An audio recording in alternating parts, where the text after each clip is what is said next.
सभी का वडील काका बाबा सबसे निवेदन है, सबसे भी निवेदन है कि स्वागत समारोह माल्यार्पण के बाद अपना अपना स्थानों पर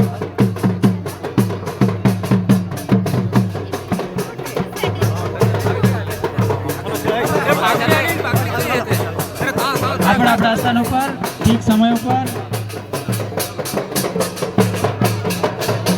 अपने स्थानों पर बेजो शांतिपूर्वक हमारे वडील काकाओं के द्वारा स्वागत किया जा रहा है।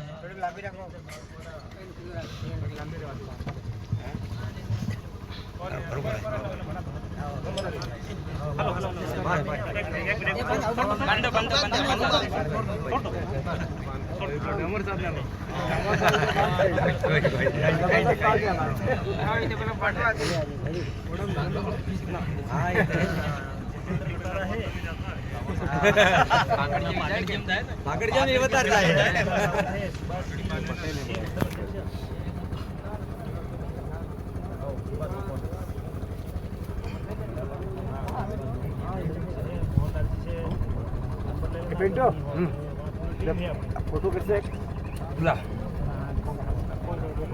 हमारा खाली बेस खाली फोटो या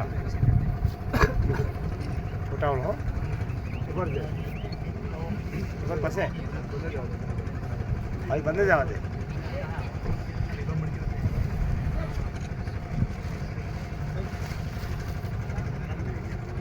बस तो रहने दो।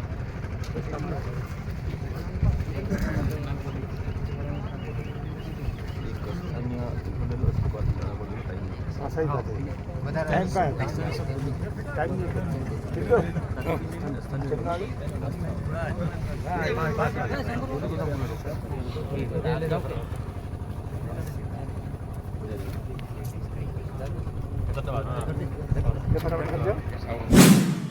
आप सब इस भारत आदिवासी पार्टी से जुड़े हो। इस पंडाल में 8-10 साल का बच्चा भी आया है और एक युवा 18 साल से 30 साल के बीच का भी आया है और हमारे वडील बड़े बुजुर्ग भी आए हैं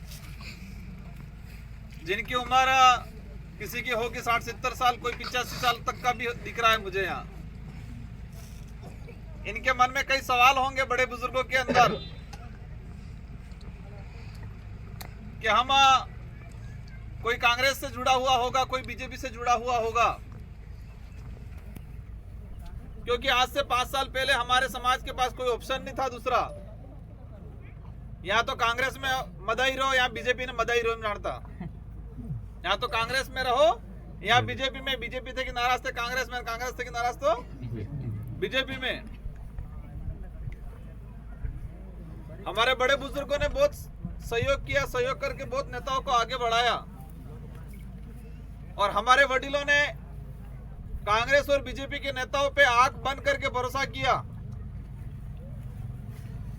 आंख तो बंद की थी लेकिन दिमाग भी बंद कर दी। मैं उस कार्यक्रम में बोला था, आंख से अंधे आदमी को समझा सकते हैं, उसको रास्ता दिखा सकते हैं, लेकिन दिमाग से अंधे आदमी को हम रास्ता नहीं दिखा सकते। आंख थकी आदोवे आदमी के એને તો આપણે હાથાઈ રસ્તો બતાડી સકા, લેકિન દિમાગ થકી આદોવે એને બતાડી સકા આપણે નહીં બતાડી। તણે કાંગ્રેસ બીજેપી વાળે બાપડા અમારા બુजुर्ग આદવજન એવા ગાડા કરી નાખ્યા।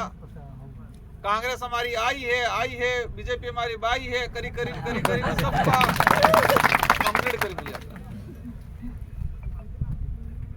इतना कुछ हो गया हमारे साथ। यही नेता, इन लोगों ने हमारे आरक्षण के साथ खिलवाड़ किया। अगर देश आजाद हुआ तब से हमारे लोगों को जो संविधान में जो आरक्षण है वो आरक्षण मिला होता तो आज डूंगरपुर बांसवाड़ा के प्रत्येक गांव में एक कलेक्टर और 4 से 5 एसडीएम बने होते। आज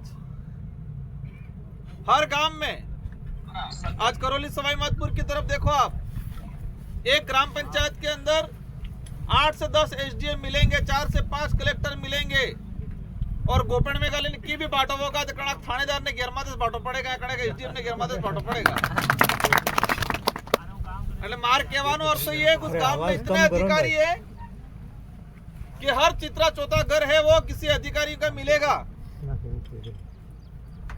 क्योंकि उधर के नेता सजग रहे, समझदार थे, और उधर की जनता भी अंधभक्त नहीं बनी, जागरूक रही और उनके हक के अधिकार लिए। हमारे यहाँ क्या हुआ, 1975 के आसपास से रिजर्वेशन के मामले में अगर हम सोचते हैं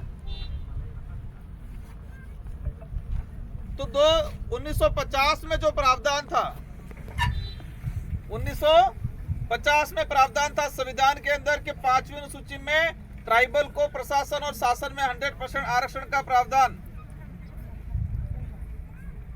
लेकिन 1995 तक शासन में उन्होंने नहीं दिया। मेरे कई बड़े बुजुर्ग बैठे, उनको ध्यान होगा 1995 से पहले हमारे यहाँ पर सरपंच कौन बनता था? सेठ जी हादिन लाइन बनाना पड़ता कि नहीं बनाना पड़ता? यहाँ के लीडर के रूप में हालांकि हरिदेव जोशी जी का मैं सम्मान करता हूं, लेकिन शेड्यूल 5 के प्रावधान 1950 से ही लागू हो गए होते तो हो सकता है हरिदेव जोशी जी की जगह दूसरा कोई आदिवासी मुख्यमंत्री बनता।